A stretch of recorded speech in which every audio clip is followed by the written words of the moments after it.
This is a new and significant threshold for the Syrian National Coalition to cross. The first visit of its newly elected leaders to the United Nations, where they're desperate for more international support. Their forces on the ground have suffered bad setbacks in recent months. They're hoping for more success then on the diplomatic front.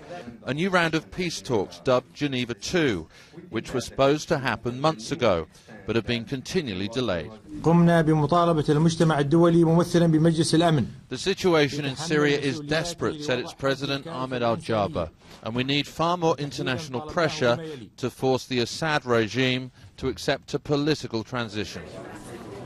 Behind closed doors, they met informally with members of the United Nations Security Council.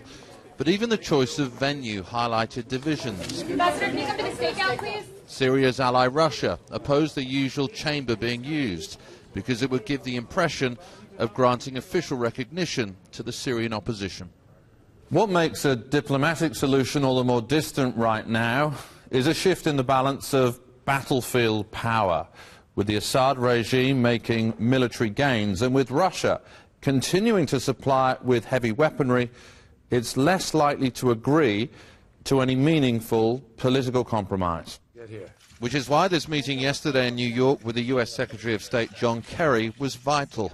America has agreed to send small arms, but the opposition wants more weapons more quickly. It was the British government who arranged today's meeting. They wanted to give the Syrian opposition an international platform and to give diplomacy a push. Assad had made some gains, but I don't think one should exaggerate them. It's quite clear that there was a stalemate on the ground.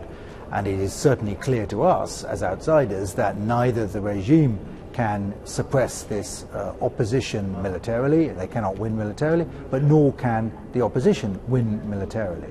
So there has to be a political solution. Before leaving, the opposition appealed to the Russians to end their supply of arms, something they know isn't likely to happen.